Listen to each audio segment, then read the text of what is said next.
Good morning, my friends. Welcome back to another episode of Josh's Review Corner. On this episode, we're going to be reviewing Kid Prince and REMNANT SONICS album, The Promise Stands.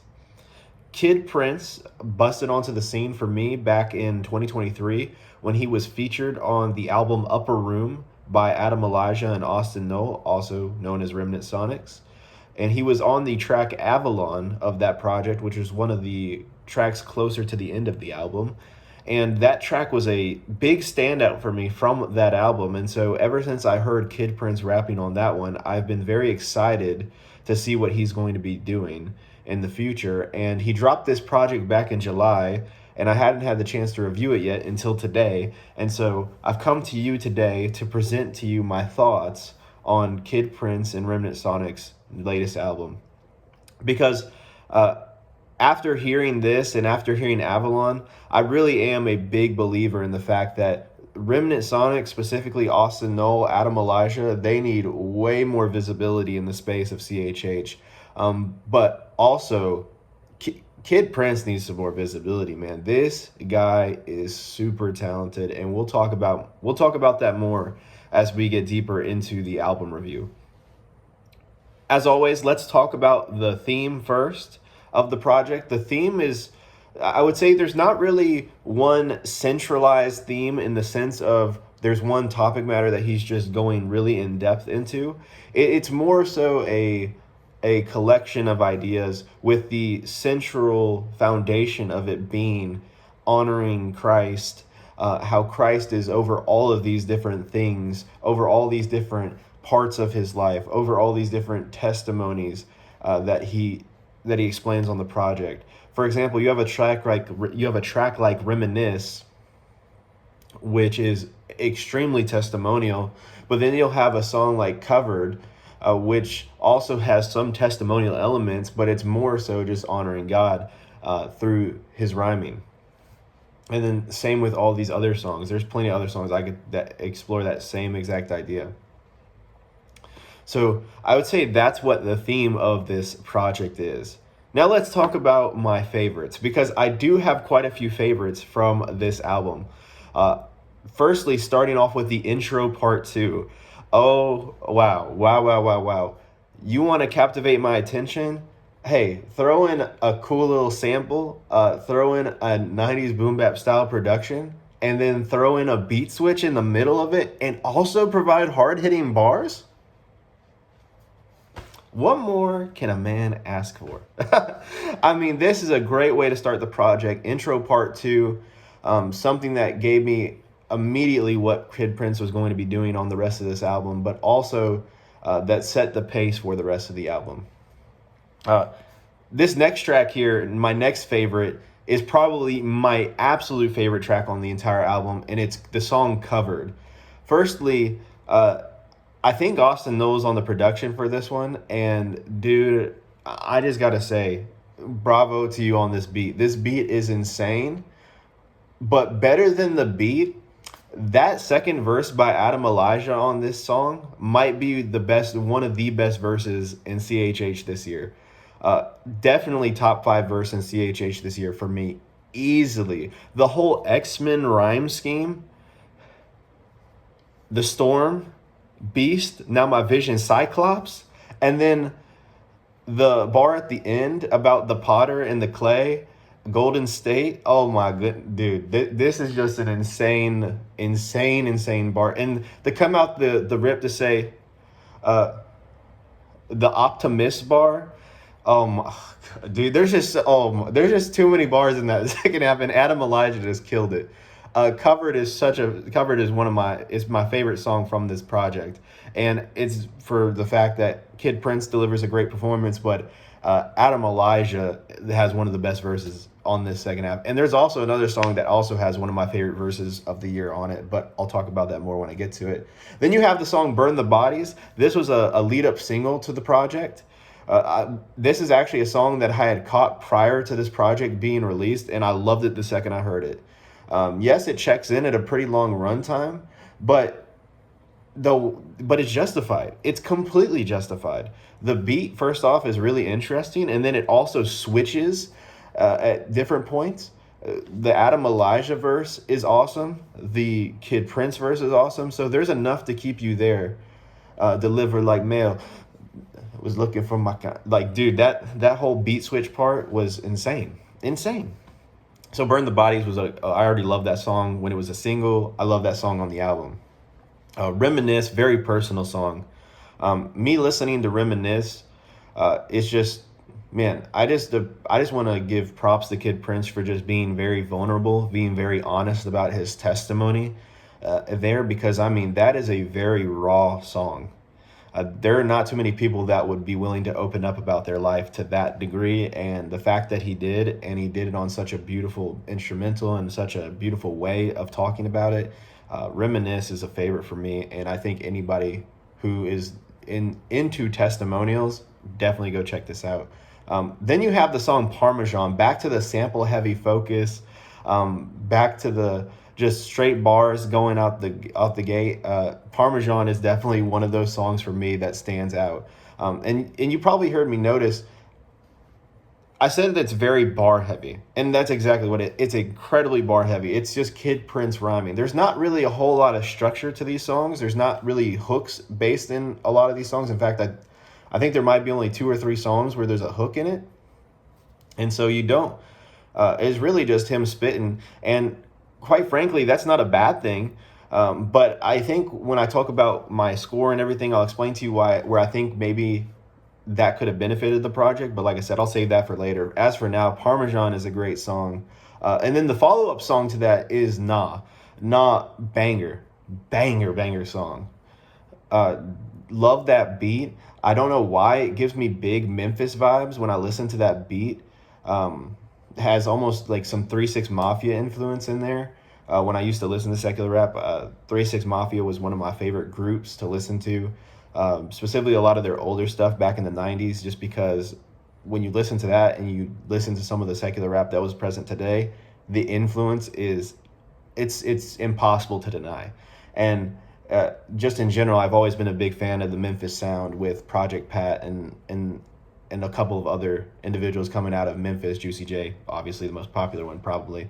But Nah is such a great song. Kid Prince kills it. The beat is insane. But Nah is another one of those great ones. I love Terrified. Terrified is a favorite. Another one of those songs that when you hear it, it's just so dang good. That instrumental by Austin Knoll is insane. And I just think just the whole thing about just like the price was hefty, but he paid it. The price was hefty, but he paid it. That just resonates. Like that just tells, like, I love that part because it just resonates with me because, man, it being a sinner before Christ, I know, man, I'm still a sinner, but I have the Holy Spirit and I'm not controlled by my sin nature anymore. But prior to my faith in Christ, man, I will tell you what, there was nothing to love about me, and there was nothing to, quite frankly, redeemable about me.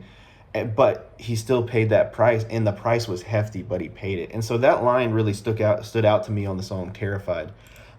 In general, love that song, love the beat, love Kid Prince's performance on this one once again. Just a whole lot of good performances. And then you have songs like Vigilante, another one of those songs with another great performance, another really good beat. Avalon, which was on the Upper Room project from 2023. And then the last song I really want to point out here, and this is my last favorite, and this will probably be my second favorite song on the project, the song Good Kid, featuring Daz the Nomad. You know how I was telling you about how there was another verse on this project that stood out to me as one of the best from the year? Daz the Nomad's verse on this joint is insane. The Willie Beeman line is insane. He said Edward Scissorhands, and then I think he said calling, and I would love to hear if Daz the Nomad catches this by any chance. I would love to hear if he did that purposely, saying it in the way he did on the song, because it almost sounded like he said it instead of Edward Cullen. He said it like Edward Cullen, which was from Twilight, and I think if I remember so correctly, the bar, I think it actually fits into that scheme, but I would be interested to hear if that was his intention. Maybe it's not, maybe I'm just thinking too deep into it, but Dude, Daz the Nomad had an insane the God verse of the bar is insane. Um, this track is excellent. Excellent track. Excellent performance by Kid Prince. Excellent beat. Love the beat switch. The beat switch is so smooth. Like Daz the Nomad just operates on that beat switch so smooth and so silky. Like, man, he's supposed to be on this beat. And so it was just such a good use of a feature and such a good use of a beat switch there. Really love Good Kid. And that's really all the favorites I have from this project. Now, as for my least favorite song, my least favorite song would be Silence the Lamb. I'm not particularly a big fan of this. I'm not a particularly big fan of this instrumental, and not because it's necessarily trap based, because I just don't think there's too many interesting elements about it. I think that just like the continuous hit of those hi-hats is just not doing any favors for that beat. I think Kid Prince and Dre Murray do a good enough job on that song as performance-wise, but I think just in general, the beat doesn't really do anything and captivate for me that hard. And also, that's track 17 on the album, and I don't know about you, but this project is 20 tracks long. It's 58 minutes long. And so by the time you get to track 17 with Silence the Lamb, my ears have already heard so much music and there's already so much to process that when I get to a beat like that that's not that interesting, I kind of want to skip it. Mind you, I didn't, because for the sake of integrity of this album review, I would never do that. But still, it's one of those songs I probably will never go back to, just because it's so stuffed at the bottom of that album. It's really hard to listen to. And I think in general, that's another thing that this album maybe could have done, and I think Kid Prince maybe could go back to the drawing board with for his next project, because the thing is, this dude is talented. This dude has an insane pen. When he does want to make hooks, when he does want to structure songs a little bit more, he's super capable of it. Remnant Sonics is an insane collective with Adam Elijah and Austin Knoll. I believe Adam Elijah does the mixing and engineering, and I think Austin Knoll does the production, if I remember. So I know Austin Knoll for a fact does the production, but I think Adam Elijah does engineering. I remember catching a video of him doing it one time, so I imagine he did it for this project. But you have so many good things to build upon that I think, firstly, adding some songs with some structure would definitely help. But secondly, maybe cutting down on if you want to go this route of just spitting straight bars, maybe cutting down the runtime from 58 minutes to 30 minutes and cutting the tracks down from 20 to 12 or 20 to 11, I think would have benefited this project greatly. And it would have made it a short and sweet project, and it definitely would have affected my score significantly. But before I get into my score, I want to answer the question, is this album gospel-centered? And unequivocally, this album is gospel-centered. This album is all about God. Whenever you heard the verse on Avalon, that's all about God. Back on Upper Room, whenever you hear this album, it's all about God. There's not a single part of this album that isn't giving glory to God, that isn't pointing back to God with testimonies. I mean, I just respect Kid Prince for sticking to Christ and sticking to the gospel message on this. And so to answer the question, is it gospel-centered? Most certainly. No questions asked. Now, as for my score for this album, I had to think about it. I would say this album for me is a 6 out of 10. I think I have a lot of favorites, and there's a lot of songs that are not my favorites, but the quality of those songs is still good. Really, where this album gets points off for is that longer runtime I was mentioning, and also the lack of structure for these songs, and it's just too long. It's 58 minutes long, and I think if you're gonna make a project where you just try to spit and you're just trying to just showcase your lyrical talent and not really put in the structure, you kind of have to go that shorter runtime route. I mean, mind you, an artist that I used to listen to whenever I listened to secular rap, his name was Rock Marciano. Rock Marciano would have this same problem where Rock Marciano would have great songs, but he pads them out. He pads out his albums way too long. And so I think that's just really the issue with this album, is that there's so many good songs on here. and the quality in general is so good. But once I start getting to around the track 12, track 11 part of this album, my ears start getting very saturated, and everything starts kind of muddying together, and it's tough for me to keep my attention for the rest of the album. And I don't have ADHD or anything. I have actually an OCD, but still, it's one of those things where I think it could have benefited from if you just picked the 12 best tracks from this album and just put them on a project. But still, even with that critique being said, or that thought I have there being said, this album is a great album.